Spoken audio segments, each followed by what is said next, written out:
Wow. Hey, much love and respect. Pura vida, mi gente. Thanks for taking the time to be here. Appreciate you guys tuning in. Today, we're just going to go ahead and continue finding more vestiges of the Mayas in the so called Old World. All right, we're going to continue reading from this book right here. It's called Vestiges of the Mayas, or Facts Tending to Prove that Communications and Intimate Relations must have existed in very remote times between the inhabitants of Mayab and those of Asia and Africa, by Augustus Leplojon, M.D., member of the American Antiquarian Society of Worcester, Mass., of the California Academy of Sciences, and several other scientific societies, author of various essays and scientific works. This is from 1881. So we go to page 39. And we left off in this part here where I was talking about the relationship, in this case with Maya, and what appears to be with the Chaldees or Chaldean people. We're going to just read the paragraph we read last. It says here, it may be said of the religion of the Mayas, as I have had occasion to remark, what the learned author of the five great monarchies says of that of the primitive Chaldees. Chaldees, Chaledonia, the religion of the Chaldeans from the very earliest times to which the monuments carry us back was in its outward aspect a polytheism of a very elaborate character. All right, Chaldeans, huh? Ancient Irish. It is quite possible that there may have been esoteric explanations known to the priest and the more learned, which resolve in the personages of the pantheon into the powers of nature, reconcile the apparent multiplicity of gods with monotheism. I will now consider the names of the Chaldean deities in the turn of rotation as given us by the author above mentioned, and show you that the language of the American Mayas gives us an etymology of the whole of them, quite in accordance with their particular attributes. All right. So what he's saying is the names of these ancient deities of the old world, they have Maya meanings, the etymological meanings. And not just that, they actually match the attributes of these gods, these Maya meanings. So it says here, Ra. The learned author places Ra at the head of the pantheon, stating that the meaning of the word is simply God, or the god emphatically. We know that Ra was the sun among the Egyptians, and that the hieroglyph, a circle representation of that god, was the same in Babylon as in Egypt. It formed an element in the native name of Babylon, which was Kara. Okay? Kara, Carians, Carib, Karas, black. Now the Mayas called La, that which has existed forever, the truth par excellence. As to the native name of Babylon, it would simply be the city of the infinite truth. Ka, city. La, eternal truth. Anna, or this. Anna, like Ra, is thought to have signified God in the highest sense. Its etymology seems to be problematic. His epithets mark priority and antiquity. The original chief, the father of the gods, the lord of darkness or death. Ana, Anu, Anubis. The Maya gives us a Tai or Di, Na, mother. At times he was called Dis and was the patron god of Erech, the great city of the dead, the necropolis of Lower Babylonia. Tix, Maya is a cavity formed in the earth. It seems to have given its name to the city of Nifed, called Calne, in the translation of the Septuagint, from Kal Ana, which is translated the fort of Ana, or according to the Maya, the prison of Ana. Cal being prison, or the prison of thy mother. Anara. All right, that's the next one. It says here, the supposed wife of Ana has no peculiar characteristics. Her name is only, says our author, the feminine form of the masculine, Ana. But the Maya designates her as the companion of Ana, Ta, with Ana, Ta, with Ana. It says Bil or Enu seems to mean merely Lord. It is usually followed by a qualificative adjunct possessing great interest, Nipru, to that name which recalls that of Nibroth or Nimrod. The author gives a Syriac etymology, Napad, make to flee. His epithets are the supreme, the father of the gods, the procreator. The Maya gives us Bel or Bel, the way, the road, hence the origin, the father, the procreator. Also Ena, who is before, again the father, the procreator. As to the qualificative adjunct Nipru, it would seem to be the Maya Niblu, Nib, to thank, Lu, the Bagre, a silurous fish, Niblu, would then be the Thanksgiving fish. Strange to say, the high priest at Uxmal in Chichen, elder brother of Chakmol, first son of Khan, all right, the first son of Khan, priest kin, the founder of those cities is K, the fish, whose effigy is my last discovery in June among the ruins of Uxmal. The bust is contained within the jaws of a serpent, Khan, and over it is a beautiful mastodon head. All right, look at this. So we got dragons and elephants, right? Just like the monstrous beasts they're finding in these swamps and wilds of America. So look, they got mastodons or elephants, dragons, khans, the serpents, with the trunk inscribed with Egyptian characters. An elephant with the trunk inscribed with Egyptian characters. This is in Uxmal, guys, which read Tasa, that which is necessary, in Egyptian characters. All right, these are the things they don't show us. Beltis is the wife of Bel Nipru, but she is more than his mere female power. She is a separate and important deity. Her common title is the Great Goddess. In Chaldea, her name was Mulita or Enuta, both words signifying the lady. Her favorite title was the Mother of the Gods, the origin of the gods. In Maya, Bel is the road, the way, and Te means here. Belte and Beltis would be I am the way, the origin. Mulita would correspond to Multe, many here, many in me. I am the mother of many. Her other name, Enuta, seems to be Maya Enate, signifies Ena, the first, before anybody, and Te, here. Enate, I am here before anybody. I am the mother of the gods, all right? You guys see how they have the same meaning in the same, the etymological meaning in Maya is the same attributes these gods have. Ia or Hoa, the god fish, the mystic animal, half man, half fish, which came up from the Persian Gulf to teach astronomy and letters to the first settlers on the Euphrates and Tigris. All right, fish people, huh?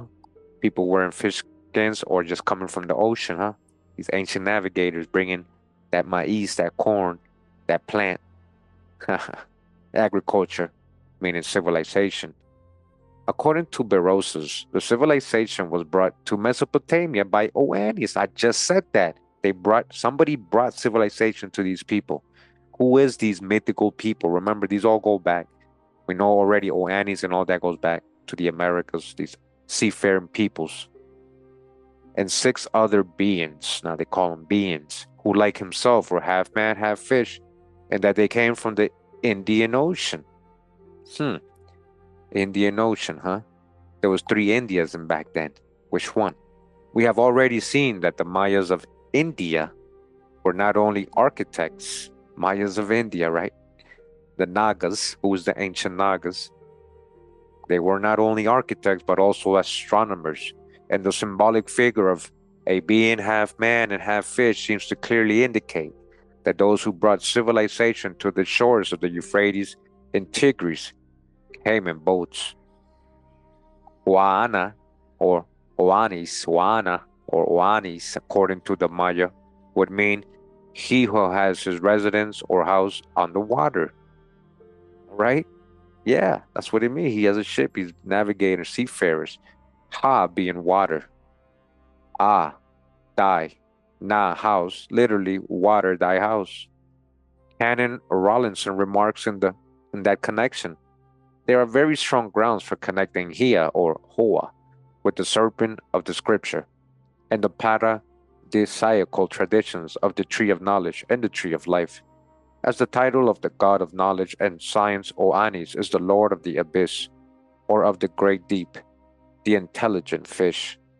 One of his emblems being the serpent, Khan, which occupies so conspicuous a place among the symbols of the gods on the black stones recording benefactions.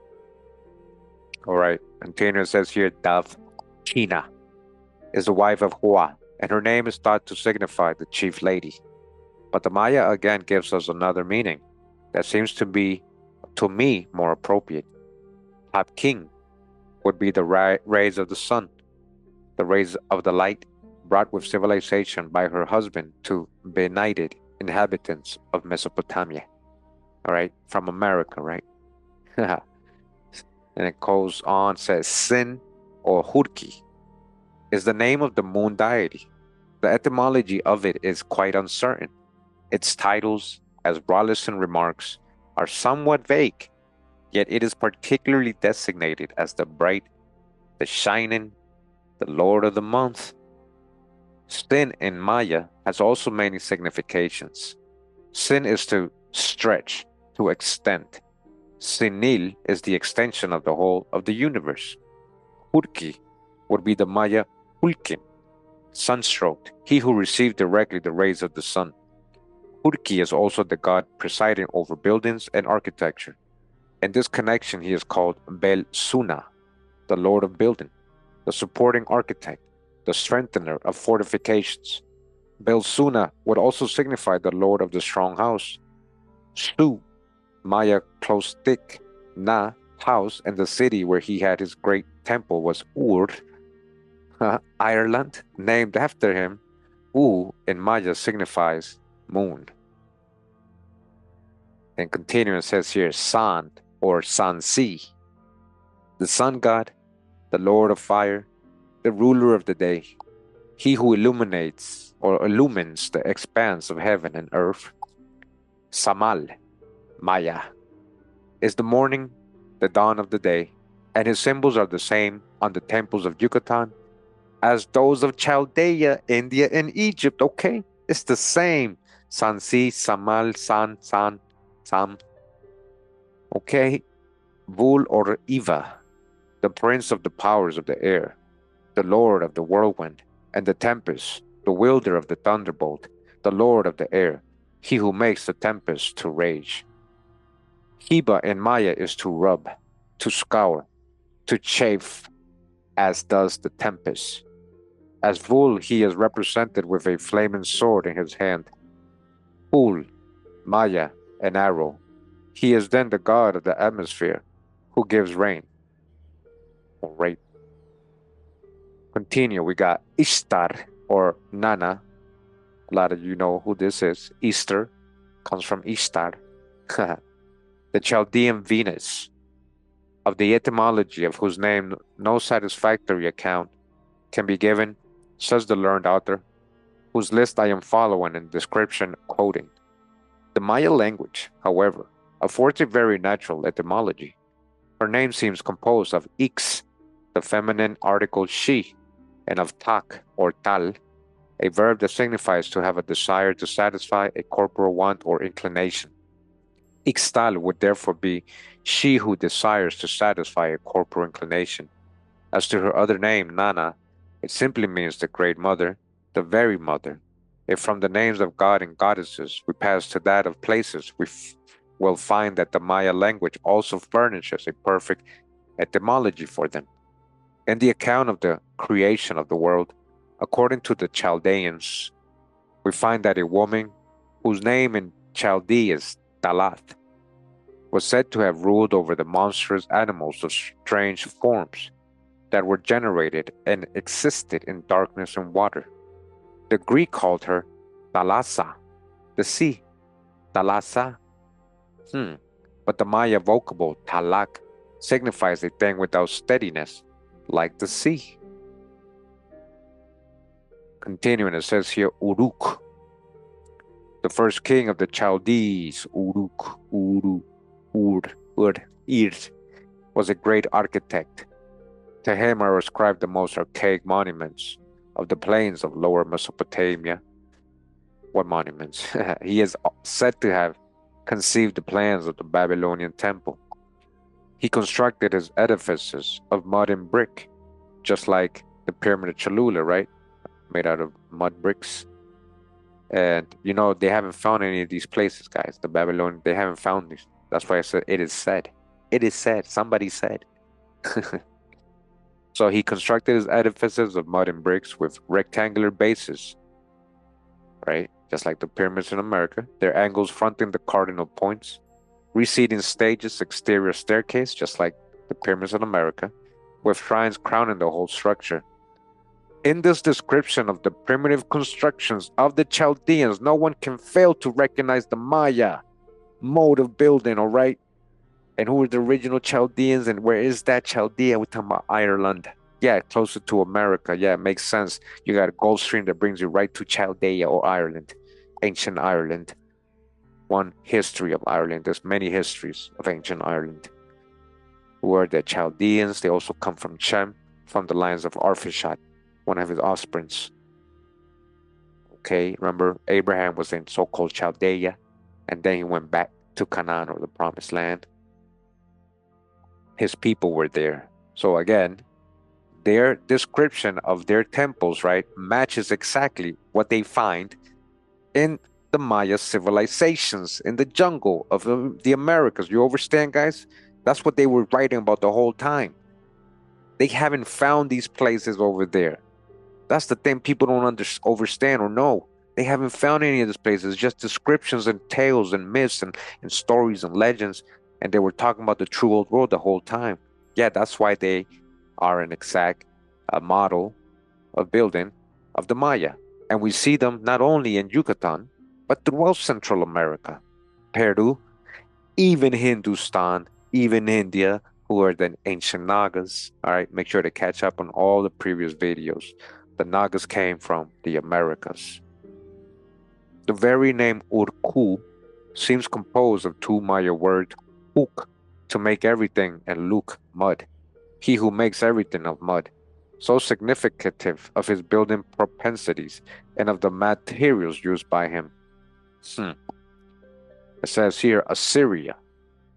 The etymology of the name of that country, as well as that of Asshur, who is Asshur, a son of Shem, is the progenitor of the Assyrians. Now they're saying, let's see what they're saying about Asshur. So they say that his comes from somewhere. So the etymology of that country and as of Asshur, the supreme god of the Assyrians, the supreme god, they turn him into a deity, but that's their progenitor, a son of Shem, who never pronounced his name without adding, Asshur is my lord, is still an undecided matter amongst the learned philologists of our days. They don't want to admit it's from Shem. Some contend that the country was named after the god Asshur, others that the god Asshur received his name from the place where he was worshipped. None agree, however, as to the significative meaning of the name Asshur. In Assyrian and Hebrew languages, the name of the country and people is derived from that of the god. That Asshur was the name of the deity and that the country was named after it, I have no doubt, since I find its etymology so much sought for by philologists in the American Maya language. Effectively, the word Asshur, sometimes written Ashur, would be Akshul in Maya. A, in that language, placed before a noun, is the positive pronoun as the second person, die or dine, and Shul means end, termination. It is also the name of the 6 months of the Maya calendar. Ashul would therefore be thy end. Among all the nations which have recognized the existence of a supreme being, deity has been considered as the beginning and end of all things, to which all aspire to be united. A strange coincidence that may be without significance, but it is not out of place to mention here, is the fact that the early kings of Chaldea are represented on the monuments as sovereigns over the Kiprat Arbat, or 4 races. While tradition tells us that the great lord of the universe, king of the giants, whose capital was Tiwanaku, all right, king of the giants, in Bolivia, Tiwanaku, the magnificent ruins of which are still to be seen on the shores of the lake of Titicaca, reigned over Tlahuaitin, Suyu, the four provinces, right? There is a match to that, all right? Where is Hebron, the real Hebron? See how they're correlating the four races, the Kibrat Arbat with the Tlahuaitin, Suyu, the four provinces. In the Shouking, we read that in very remote times, China was called by its inhabitants Seseyo, the four parts of the empire. The Manava Dharma Sastra, the Ramayana, and other sacred books of Hindustan also inform us that the ancient Hindus designated their country as the Four Mountains. And from some of the monumental inscriptions at Uxmal, it would seem that among other names, that place was called the land of the Kanchi, or Four Mouths, that recalls vividly the name of Chaldea, Arba Lisun, the Four Tongues. That the language of the Mayas was known in Chaldea, all right, again, that the language of the Mayas was known in ancient Ireland. Remember, right orientation. In ancient Ireland, the language of the Mayas in remote ages, but became lost in the course of time, is evident from the book of Daniel. It seems that some of the learned men of Judea understood it. All right, say what? Body bag for the illusion. Yo, shout out to Drop. Con Drop. Say what? Some of the Judeans, the tribe of Judah, knew the ancient language of the Mayas.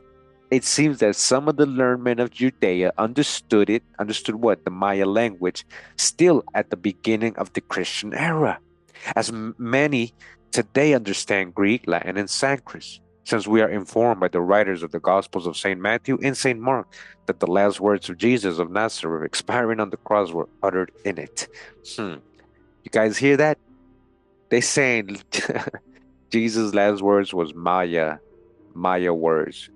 All right, listen to what they're telling you here. So who really got hanged on the cross? Who's really getting hanged? Gets a quote? What's going on here? In the 5th chapter of the book of Daniel, we read that the fingers of the hand of man were seen writing on the wall of the hall where King Belshazzar was banqueting the words Mene, Mene, Tekel, Upharsin, which could not be read by any of the wise men summoned by order of the king. Daniel, however, being brought in, is said to have given as their interpretation numbered, weighed, dividing, perhaps with the help of the angel Gabriel. The angel Gabriel, Tov helping him out, who is said by learned rabbis to be the only individual of the angelic host who can speak Chaldean and Syriac, ancient Irish languages, and had once before assisted him in the interpreting the dream of King Nebuchadnezzar. Or is it really Maya they're speaking? Perhaps also having been taught the learning of the Chaldeans, he had studied the ancient Chaldean language and was thus enabled to read the fatidical words which have the very same meaning in the Maya language as he gave them. Effectively, mene or mane, numbered, would seem to correspond to the Maya verbs man, to buy, to purchase.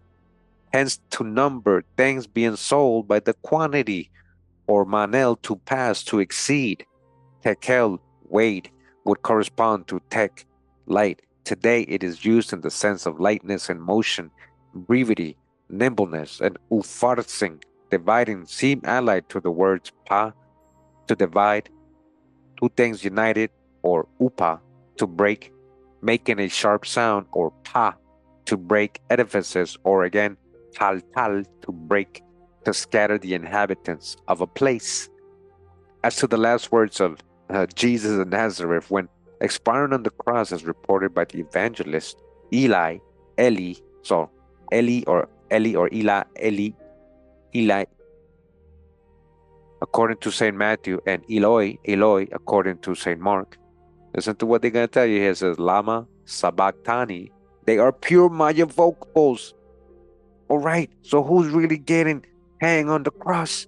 Are we talking about Quetzalcoatl, or who are we talking about? must be an ancient American Maya. Vocables, huh? Eloi, Eloi, but have a very different meaning to that attributed to them, and more in accordance with his character. I place it in the mouth of the dying martyr these words, my God, why hast thou forsaken me? They have done him an injustice. All right. Is that really what he said?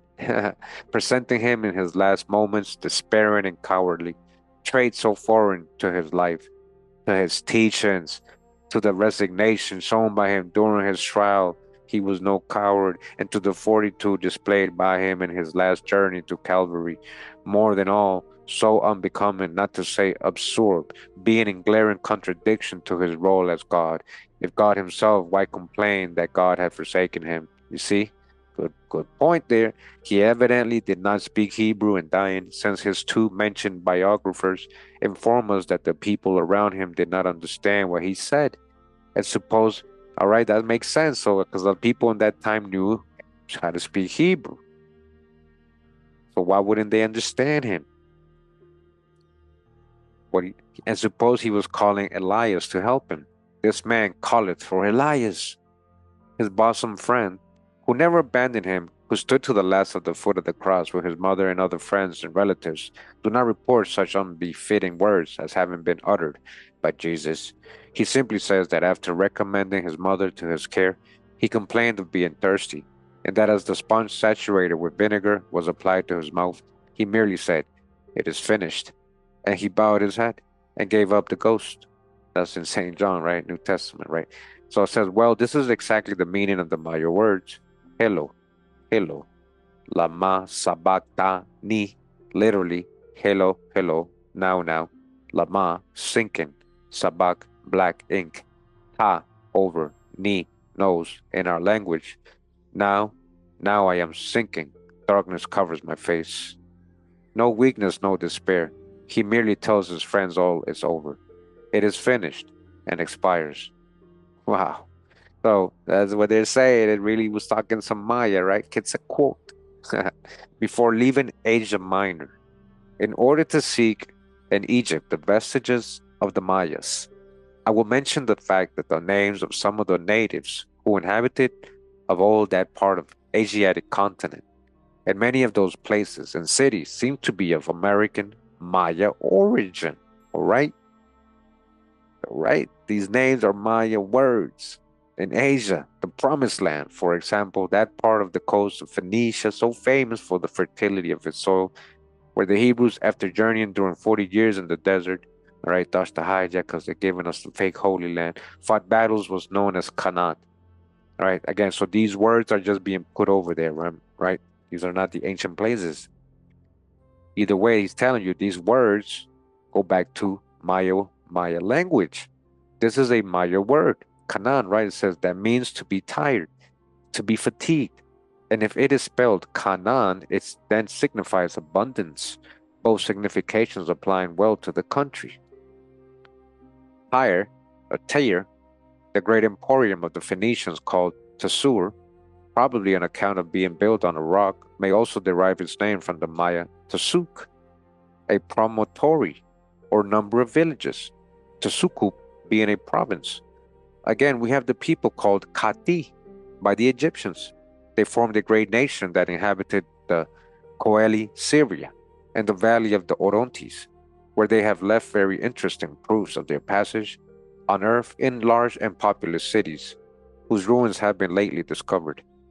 Their origin is unknown and is yet a problem to be solved. They are celebrated on account of their wars against the Assyrians and Egyptians, who called them the plague of Kati, right? Just like the clans of Scotland, the Kati, cat people, the Kati.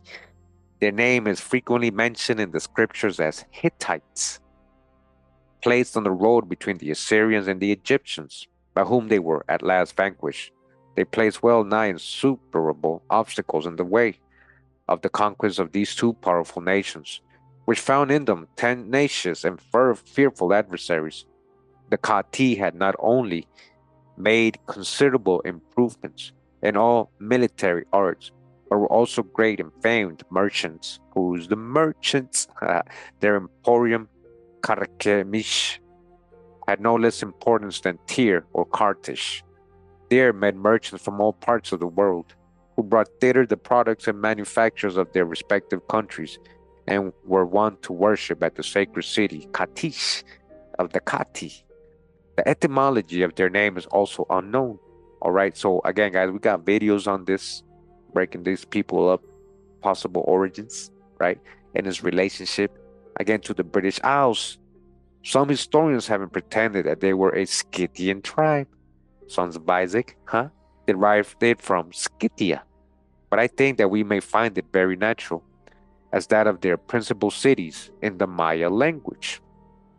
All admit that the Kati, until the time when they were vanquished by Ramesses the Great, as recorded on the walls of his palace at Thebes, the Menonium, always places obstacles on the way of the Egyptians and opposed them. According to the Maya, their name is significative of these facts, since kat or kata is a verb that means to place impediments on the road, to come forth and obstruct the passage. Wow. Karchemish was their great emporium, where merchants from afar congregated. It was consequently a city of merchants. Ka means a city, and Shemul is navigator. Karchemish would then be Shemul, the city of navigators or merchants. Katish, their sacred city, would be the city where sacrifices are offered. Ka, city, and Tik, or Tish, a ceremony practiced by the ancient Mayas and still performed by their descendants all through Central America. This sacrifice or ceremony consists in presenting to Balaam, the Yumil Kax, the Lord of the fields, the primitive of all their fruits before beginning the harvest. That's the first fruits. You see, they're saying sacrifice and making it seem like over here these people are sacrificing people and all that. Why didn't you just say they're giving the first fruits to the Most High? All right, the first fruits to the Most High. They're saying Balaam or Lord, right? Or Lord of the fields, the primitive of all their fruits before beginning the harvest. Katish or Katish would then be the city of the sacrifices, the holy city, all right? But they ain't talking about human sacrifices, all right? So that's your own hijacks. They were very clear. The fruits, the first fruits you give to the Most High, all right, during the harvest, just like the American Indians, right? Egypt is the country that in historical times has called more than any other the attention of the students of all nations and in all ages on account of the grandeur and beauty of its monuments, the peculiarity of its inhabitants, their advanced civilization, their great attainments in all branches of human knowledge and industry, and its important position at the head of all other nations of antiquity. All right, so again, we send this, we've shown it, we prove it. Shout out to UBTB. He got a whole series, America's Egypt. Ancient Egypt was in the Americas. Egypt means the Temple of Pita. It's not a place in Africa. It doesn't mean geographical landmass in Africa. That's not what that means. All right, they just named those places like that today. But that's a Greek word, right? Ameri was here in the Americas. Ancient so-called Egypt was here. The so-called Egyptians, yeah, this whole grandeur, their advanced civilization, all that, yeah. And ancient America, yeah. Egypt has been said to be the source from which human knowledge began to flow over the old world, yeah, over here in the Americas. Yet no one knows for certainty whence came the people that laid the first foundations of that interesting nation, and that's a very good point. Oh, so-called Egypt, it's all based on myths and legacies. There's no foundation, there's no origin. It's all based because they've been lying to us about the origins of so-called ancient Egypt and who the people really were. And it was here in the Americas, so-called Atlantis, yeah. These are the progenitors of so-called Egyptians. But all that was happening here in real time, right here in the Americas.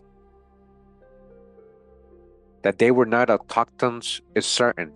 Listen, their learned priests pointed towards the regions of the West, right, as the birthplace of their ancestors and designated the country in which they lived, the East, as the Pure Land, the land of the sun, of light, in contradiction of the country of the dead, of darkness, the Amenti, the West, where Osiris sat as king, reigning judge over the souls, all right? So their deities were over in America, right? Remember, all their deities are Westerners in ancient Egypt. The Westerners, right? And the land of the underworld, right? Why? Because that's where the sun sets in the west. So they symbolize it as a dark world, the darkness, the sun sets, or where the kings are, right? The king, the lineage, the royal families, the original people of civilization. They remember that's why they call them Westerns. All their major gods are Westerners, and all their major deities have animals that are from America. Their heads, what they're wearing, what they're represented as, is all American animals. Do the research. If in Hindustan, Afghanistan, Chaldea, Asia Minor, we have met with vestiges of the Mayas, in Egypt, we will find their traces everywhere, all right, because they are the same. Whatever may have been the name given to the valley watered by the Nile by its primitive inhabitants, no one at present knows. The invaders that came from the west called it Chem, not on account of the black color of the soil as Plutarch pretends in his work, the Isid Osididi, but more likely because either they came to it in boats or quite probably because when they arrived the country was inundated and the inhabitants communicated by means of boats, causing the newcomers to call it the country of boats, Kem Maya. All right, Kem, country of boats. The hieroglyph representing the name of Egypt is composed of the character used for land, a cross circumscribed by a circle, and of another, red K, which represents a sieve. It is said, but that may likewise be the picture of a small boat. The Assyrians designated Egypt under the names of Misr or Misur, probably because the country is generally destitute of trees. These are uprooted during the inundations and then carried by the currents all over the country, so that the farmers, in order to be able to plow the soil, are obliged to clear it first from the dead trees. Now we have the Maya verb mis, to clean, to remove rubbish formed by the body of dead trees, whilst the verb muzur means to cut the trees by the roots, to cut the trees by the roots. It would seem that the name Mizraim given to Egypt is the scriptures also might come from these words. When the western invaders reached the country, it was probably covered by the waters of the river, to which we are told they gave the name of Hapimu. Its etymology seems to be yet undecided by the Egyptologists, who agree, however, that its meaning is the abyss of water. The Maya tells us that this name is composed of two words, ha, water, and pimil, the thickness of flat things. Hapimu or hapimil would then be the thickness of the abyss of water. We find that the prophets Jeremiah in that 66, I think. I don't know if that's what that means. 25. All right. And Nahum 3:8 to 10 called Thebes the capital of Upper Egypt during the 18th dynasty. No or Na Amun, the mansion of Amun. Na signifies in Maya house, mansion, residence, but Thebes is written in Egyptian hieroglyphs Ap or Ape, the meaning of which is the head, the capital, with the feminine article T that is always used as its prefix in hieroglyphic writings. It becomes Tape, which according to Sir Gardner Wilkinson, Manners and Customs of the Ancient Egyptians, Volume 3, page 210, was pronounced by the Egyptians Taba, and in the Memphitic dialect Taba, that the Greeks converted into Tebai, when Thebes, all right, so the Greeks started calling it Thebes, but it was Taba. The Maya verb tepal signifies to reign, to govern, to order, on each side of the mastodon's heads, which form so prominent a feature in the ornaments of the oldest edifices at Uxmal and Chichen Itza, right? We're talking about elephants, right? ancient America, and other parts, the word dabas, hence dabas, is written in ancient Egyptian characters and read, I presume in Old Maya, head. Today the word is pronounced tab and means baldness. The identity of the names of deities worshipped by individuals of their religious rites and belief, that of the names of the places which they inhabit, the similarity of their customs and their dresses and manners, the sameness of their scientific attainments, and of the characters used by them in expressing their language and writing lead us naturally to infer that they have had a common origin, all right? Or at least that in their forefathers were intimately connected. It all originates from the true old world. If we may apply this inference to nations likewise, regardless of the distance that today separates the countries where they live, I can then affirm that the Mayas and the Egyptians are either of a common descent. Listen, they're the same people. This is what I've been trying to tell you. Or that very intimate communication must have existed in remote ages between their ancestors. All right. I want to show you guys all the similarities and corroboration of the Egyptians being here. I got so many videos on that. Check out my videos on Egypt, ancient Egypt in America. Also recommend UBTV series, America's Egypt. You know, there's so much proof, guys. There's so much proof. It's always right here. So that's why there is intimate communication, or there's so many things that are the same. It's the same people. Without entering here into a full detail of the customs and manners of these people, I will make a rapid comparison between their religious belief, their customs, manners, scientific attainments, and the characters used by them in writing, etc. Sufficient to satisfy any reasonable body that the strange coincidences that follow cannot be altogether accidental, okay? The sun Ra was the supreme god worshipped throughout the land of Egypt, and its emblem was a disk or circle, at times surmounted by the serpent Uraeus. Egypt was frequently called the land of the sun. Ra, or La, signifies in Maya that which exists, emphatically that which is the truth. The sun was worshipped by the ancient Mayas, and the Indians today preserve the dance used by their forefathers among the rites of the adoration of that luminary, and perform it yet in certain epoch of the year. The coat of arms of the city of Uxmal, sculptured on the west facade of the sanctuary attached to the Masonic temple in that city, teaches us that the place was called Lumil King, the land of the sun. This name, forming the center of the escutcheon, is written with a cross circumscribed by a circle, that among the Egyptians is the sign for land, region surrounded by the rays of the sun. It's the same thing, guys. That's what he's trying to show you. Colors in Egypt, as in Mayab, seem to have had the same symbolical meaning. The figure of Amun was that of a man whose body was light blue, like the Indian god Vishnu, and that of the god Nilus, as if to indicate their peculiar exalted and heavenly nature, this color being that of the pure, bright skies above. The blue color had exactly the same significance in Mayab according to Landa and Cogoyudo, who tells us that even at the time of the Spanish conquest, the bodies of those who were to be sacrificed to the gods were painted blue. The mural paintings in the funeral chamber of Chacmol at Chichen confirm this assertion. There we see figures of men and women painted blue, some marching to the sacrifice with their hands tied behind their backs. All right. After being thus painted, they were venerated by the people, who regarded them as sanctified. Blue in Egypt was always the color used at the funerals. Same thing, all right? The Egyptians believed in the immortality of the soul, and that rewards and punishments were adjudged by Osiris, the king of Amenti, to the souls according to their deeds during their mundane life. That the souls after a period of 3,000 years were to return to earth and inhabit again their former earthly tenements.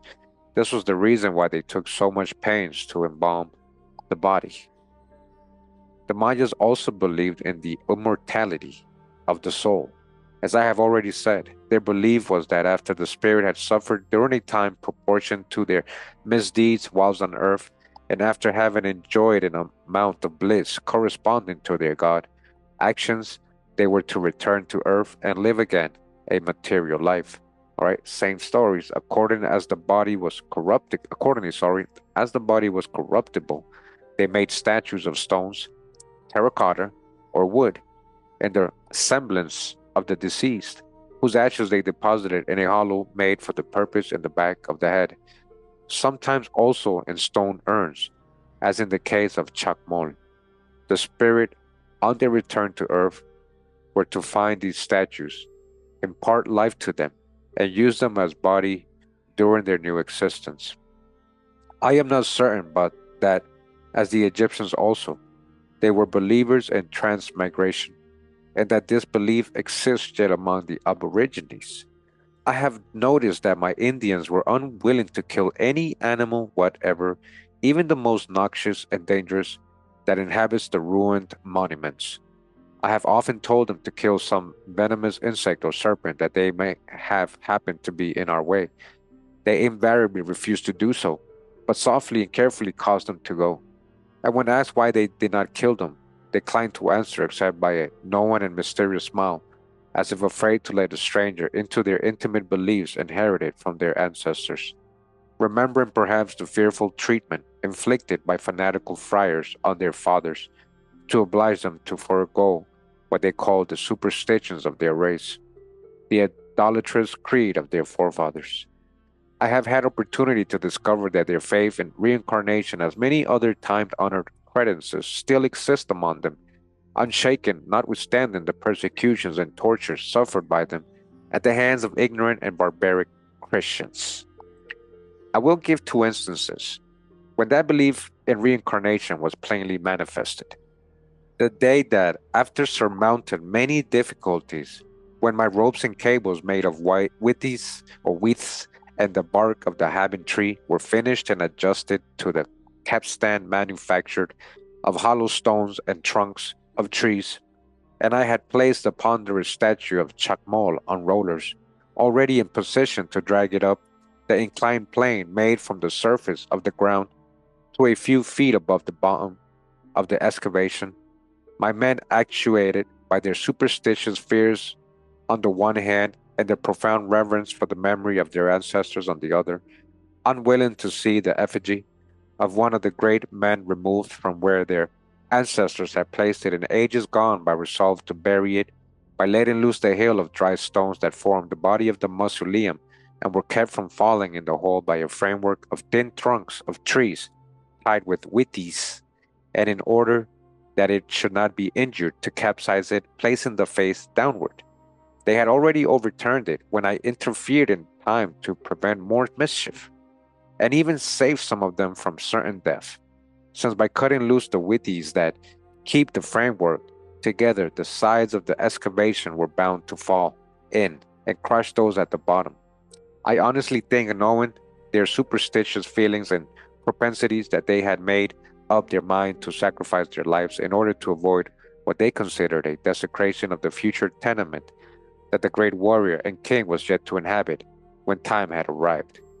In order to overcome their scruples and also to prove, if my suspicions were correct, that, as their forefathers and the Egyptians of old, they still believed in reincarnation, I caused them to accompany me to the summit of the Great Pyramid. There is a monument that served as a castle when the city of the holy men, all right, the holy men, the Itzais, holy men, was at the height of its splendor.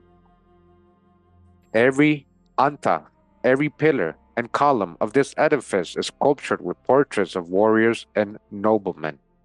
Among these, many with long beards, whose types recall vividly to the mind the features of the Afghans. The features of the Afghans, huh? On one of the antai, at the entrance of the north side, is the portrait of a warrior wearing a long, straight, pointed beard. All right, again, this is in ancient Yucatan or Mexico, right? The face, like that of all the personages represented in the bas reliefs, is in profile. I place my head against the stone so as to present the same position of my face as that of Uksan, and call the attention of my Indians to similarity of his and my own features. All right. He's trying to say, oh, look, they were white like me. They followed every lineament of the faces with their fingers to the very point of the beard, and soon uttered an exclamation of astonishment. Thou here! And slowly scanned again the features sculptured on the stone in my own. So, they said, thou too art one of our great men who has been disenchanted. Thou too wert a companion of the great Lord Chakmol. That is why thou didst know where he was hidden, and thou hast come to disenchant him also. His time to live again on earth has then arrived. From that moment, every word of mine was implicitly obeyed. They returned to the excavation and worked with such a good will that they soon brought up the ponderous statue of the Serpents. You guys hear that? They thought because he had almost the same features as the stones, some of the stones they found, their statues or sculptures, right? That he was a reincarnation of those people. So they, they started helping him even more. All right. A few days later, some strange people made their appearance suddenly and noiselessly in our midst. They emerged from the thicket one by one. Colonel Don Felipe Diaz, then commander of the troops covering the eastern frontier, had sent me a couple of days previous a written notice that I would preserve in my power, that tracks of hostile Indians had been discovered by his scouts, advising me to keep a sharp lookout, lest they should surprise us. Now, to be on the lookout in the midst of a thick, well nigh impenetrable forest is a rather difficult thing to do, particularly with only a few men, and where there is no road, yet all being a road for the enemy. Warning my men that danger was near, and to keep their loaded rifles at hand, we continued our work as usual, leaving the rest to destiny. On seeing the strangers, my men rushed on their weapons, but noticing that the visitors had no guns, but only their machetes, I gave orders not to hurt them. At their head was a very old man. His hair was gray, his eyes blue with age. He would not come near the statue, but stood at a distance as if awestruck, hat in hand, looking at it. After a long time, he broke out, speaking to his own people. This, boys, is one of the great men we speak to you about. Then the young men came forward with great respect, kneeled at the feet of the statue, and pressed their lips against them. Putting aside my own weapons, being consequently unarmed, I went to the old man and asked him to accompany me up to the castle, offering my arm to ascend the 100 steep and crumbling stairs. I again placed my face near that of my stone's socis, and again the same scene was enacted with my own men, with this difference that the strangers fell on their knees before me, and in turn kissed my hand. All right, so again, remember, this is in times in Mexico in the 1800s, still in the late 1800s, still a lot of places are unexplored in ruins. They're in the middle of the jungle. They haven't been excavated. They haven't been cleaned up. No archaeology has been done. So Le Plajon, the author of this book, was one of those first people going in the Yucatan area of Mexico, doing these excavations, finding these cities, excavating, exploring, doing archaeological work, So now he's up there, with these local people, say, hey, come work with me, look what I found. And now they got mad respect for him. He's kind of like becoming a big shot there now. They're kissing his hands, huh?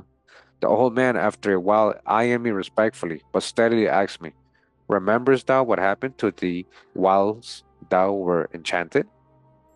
It was quite a difficult question to answer, and yet retain my superior position, for I did not know how many people might be hidden in the thicket. Well, father, I asked him, dreamest thou sometimes? He nodded his head in an affirmative manner. And when thou awakest, dost thou remember distinctly thy dreams? Ma, no, was the answer. Well, father, I continued, so it happened with me. I do not remember what took place during the time I was enchanted. This answer seemed to satisfy him. I again gave him my hand to help him down the precipitous stairs at the foot of which we separated, wishing them Godspeed, and warning them not to go too near the villages on their way back to their homes, as people were aware of their presence in the country. Whence they came, I ignore. Where they went, I don't know. Circumcision was a rite in usage among the Egyptians since very remote times. The Mayas also practiced it, all right? So-called Egyptians had it, the Mayas did too. Circumcision, huh? Come on now.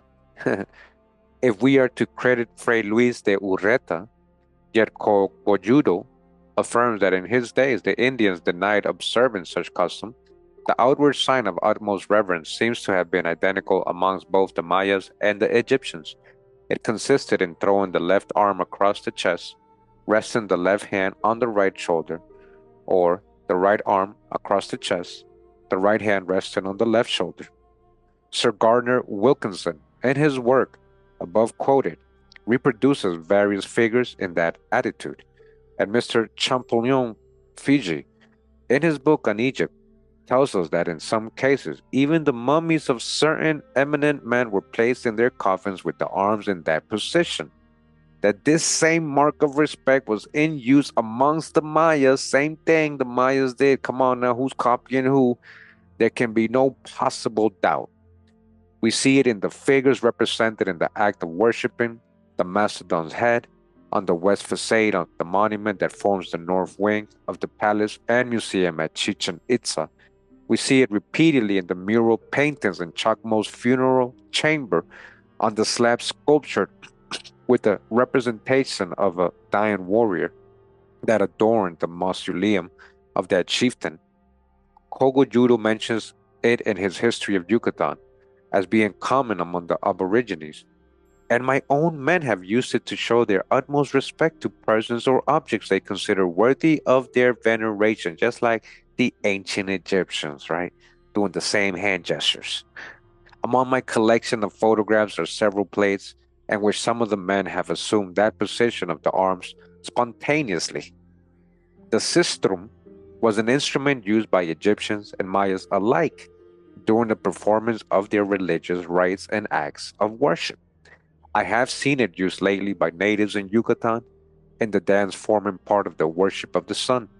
The Egyptians enclosed the brains, entrails, and viscera of the deceased in funeral vases called canopas. All right, remember we have a whole video of the canipas of Colombia and Ecuador and Peru and South America and also Mexico. They had the same thing. So these canopas, right, that were placed in the tombs with the coffin. When I opened Chacmo's mausoleum, I found, as I have already said, two stone urns, the one near the head containing the remains of brains, just like the ancient Egyptians, and urns, guys, and vases, just like the ancient Egyptians. Remember? That near the chest, those of the heart and other viscera, all right, and other organs as well. This fact would tend to show again a similar custom among the Mayas and Egyptians, who besides placed with the body an empty vase symbol that the deceased had been judged and found righteous. This vase held between the hands of the statue of Chacmol is also found held in the same manner by many other statues of different individuals. All right, so while they're reading about it in stories in Egypt, they're actually finding it, seeing it in the Americas, guys. This is what I'm trying to explain to you. This is the origin of things. It was customary with the Egyptians to deposit in the tombs the implements of the trade or profession of the deceased. So also with the Mayas, if a priest, they placed books, if a warrior, his weapons, if a mechanic, the tools of his art. The Egyptians adorned the tombs of the rich, which generally consisted of one or two chambers, with sculptures and paintings reciting the names and the history of the life of the personage to whom the tomb belonged.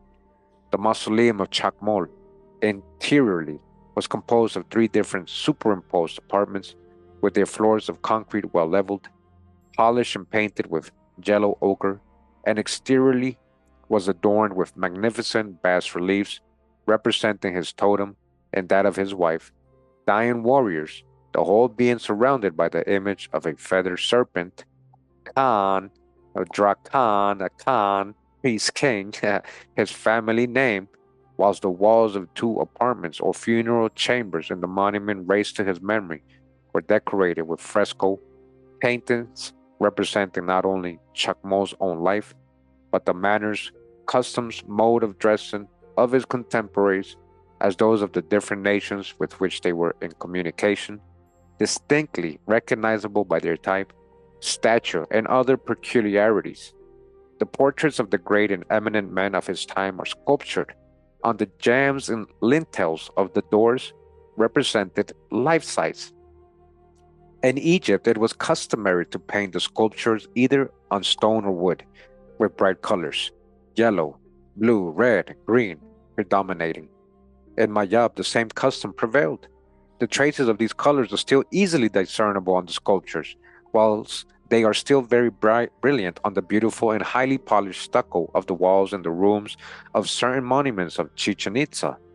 The Maya artists seem to have used mostly vegetable colors, yet they also employed ochres as pigments and cinnabar. We haven't found such metallic colors in Chacmo's mausoleum. Mrs. Lepla-Jones still preserves some in her possession. From where they procured it is more than we can tell at present. The wives and daughters of the Egyptian kings and noblemen considered it an honor to assist in the temples and religious ceremonies, one of their principal duties being to play the sistrum.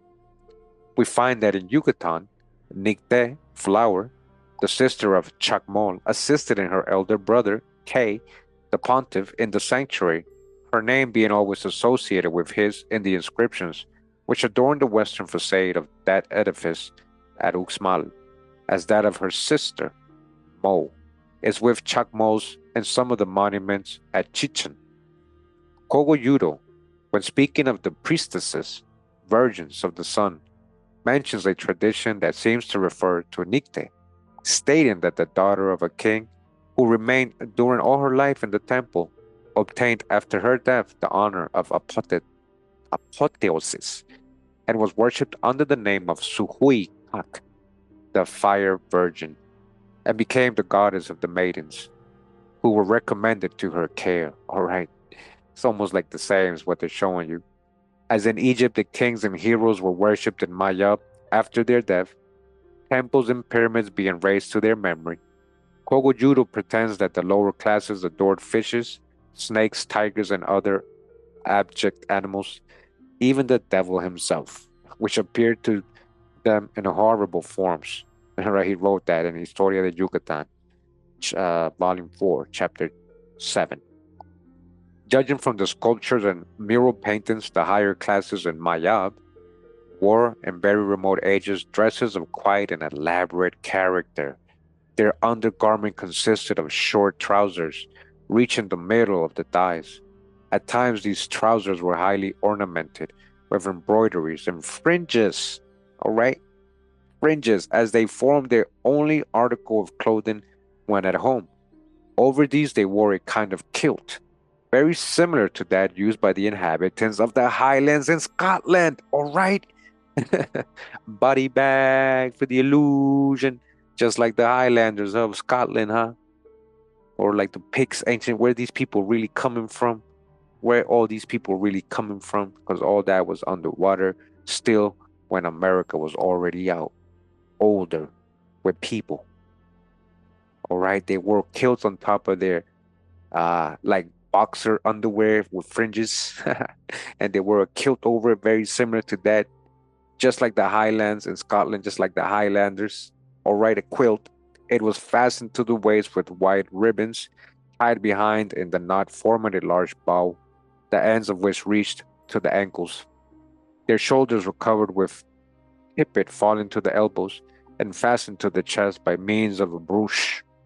Their feet were protected by sandals, kept in place by ropes or ribbons, passing between the big toe and the next, and between the third and fourth, then brought up so as to encircle the ankles. They were tied in front, forming a bow on the instep. Some wore leggings, others garters and anklets made of feathers. Like, listen to how they dress. Generally jello. Sometimes, however, they may have been of gold. Their headgears were of different kinds, according to their rank and dignity. Warriors seem to have used white bands tied behind the head with two knots, as we see in the statue of Chacmol and in the bas reliefs that adorn the queen's chamber at Chichen. The king's coiffure was a peaked cap that seems to have served as the model for the Peshent, that symbol of domination over the lower Egypt. With this difference, however, that in Mayab the point formed the front, and in Egypt the back. The common people in Mayab, as in Egypt, were indeed little troubled by their garments. These consisted merely of a simple girdle, tied around the loins, the ends falling before and behind to the middle of the thighs. Sometimes they also used the short trousers, and when at work, wrapped a piece of cloth round their loins, long enough to cover their legs to the knees. This custom was completed by wearing a square cloth tied on one of the shoulders by two of its corners. It served as a cloak. Today, the natives of Yucatan wear the same dress, with but slight modifications, while the aborigines of Tierra de Guerra, who still preserve the customs of their forefathers, untainted by foreign admixture, use the same garments of their own manufacture that we see represented in the bas reliefs of Chichen and Uxmal and in the mural paintings of Mayab and Egypt. All right, so there was a region in between Yucatan and Guatemala where there's a type of Maya people still that had ancient ties to the ancient people. They were very different from the rest, unmixed supposedly, or as not as mixed as the other people, right? And they were in this area where they could others could not penetrate. It was called the land of war, La Tierra de Guerra. If you went there, they will kill you. Like these people did not trust foreigners because of what had happened, right? And again, this was in the 1800s. They're not there no longer. Divination by the inspection of the entrails of victims and the study of omens were considered by the Egyptians as important branches of learning. The soothsayers formed a respected order of the priesthood. From the mural paintings at Chichen and from the works of the chroniclers, we learn that the Mayas also had several manners of consulting fate. One of the most was by the inspection of the entrails of victims, another by the manner of the cracking of the shell of a turtle or armadillo, by the action of fire, as among the Chinese. In the Hong Fang, or the Great and Sublime Doctrine, one of the books of the Chao King, the ceremonies of Pao and Qi are described at length. The Mayas had also their astrologers and prophets. Several prophecies purporting to have been made by their priests concerning the preaching of the gospel among the people of Mayab have reached us, preserved in the works of Landa, Lisana, and Cogolludo.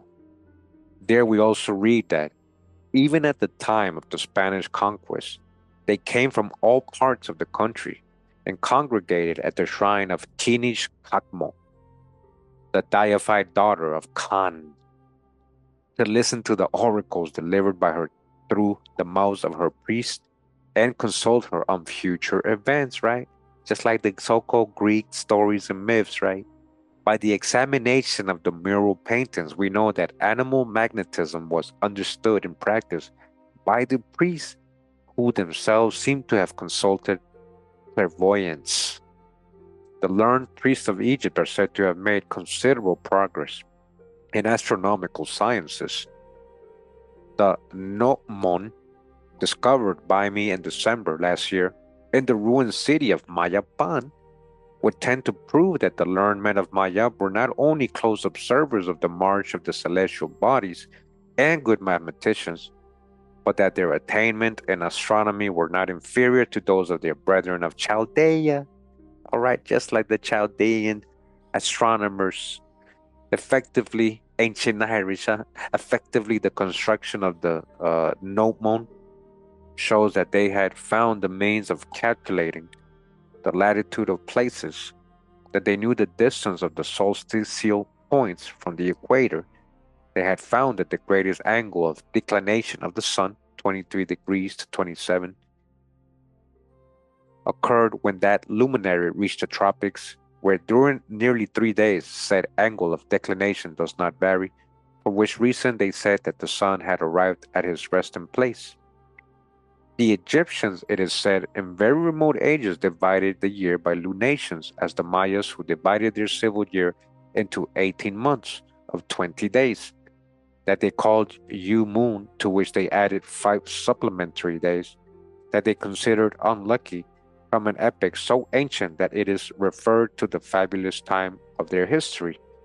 The Egyptians adopted the solar year, dividing it into 12 months of 30 days, to which they added at the end of the last month called Mesori, 5 days named Epact. By a most remarkable coincidence, the Egyptians was, as the Mayas, considered these additive 5 days unlucky. All right, so it's the same culture, is what we're showing here. It's like it's the same people practicing the same things. It's just they're being called different things here, right? And then we're separating them, thinking they're in different places. Ancient Egypt was here, guys. And again, so it's a most remarkable coincidence. The Egyptians, as the Mayas, considered these additive 5 days unlucky. These extra 5 days of the year were unlucky. Besides this solar year, they had a sidereal or Sotic year composed of 365 days and 6 hours, which corresponds exactly to the Maya's sacred year. Just like the Maya's sacred year that London tells us was also composed of 365 days and 6 hours, which they represented in the gnomon of Mayab by the line that joins the centers of the stela that forms it. Okay? The Egyptians in their computations calculated by a system of fives and tens, the Mayas by a system of fives and twenties to 400.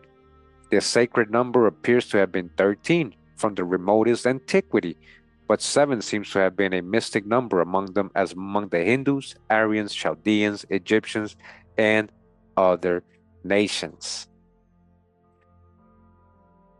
Okay, so we're probably gonna end it here for this part, guys. Again, we don't want to make the videos too long, so people can actually sit through them, take the time to actually watch them. A lot of people see a video that's more than 2 hours, they probably won't even bother.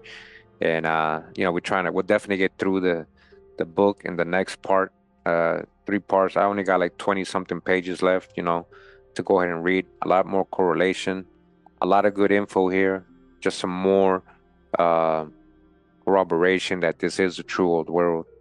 When we're talking about ancient Egypt, we know that was here. When we're talking about Chaldeans, that's related to ancient America. And Ireland, ancient Ireland, Chaldea, ancient Ireland. Okay, so I hope you guys enjoyed the reading today in this second part. A lot of good info, a lot of good drop. Le Plajon is dropping here. And again, make sure to catch up on my older videos of the other books we read from Augustus Le Plajon, talking about the book Queen Mu. So much drop in those books and those videos as well. Make sure to catch up on that. I appreciate you guys, again, taking the time to be here with me all the way to the end of me reading today. I'll give you your time back. Again, this was the book Vestiges of the Mayas, or facts tending to prove that the communications and intimate relations must have existed in very remote times between the inhabitants of Mayab and those of Asia and Africa by Augustus Le Plongeon from 1881. All right. This guy was actually out there exploring these hidden cities that they were just finding in the jungles of Mexico and Guatemala. All right. America is the true old world. This is just more and more proof. One day the whole world will know. We civilized the rest of the world. Yeah. Much love and respect. Pura vida, mi gente. Wow.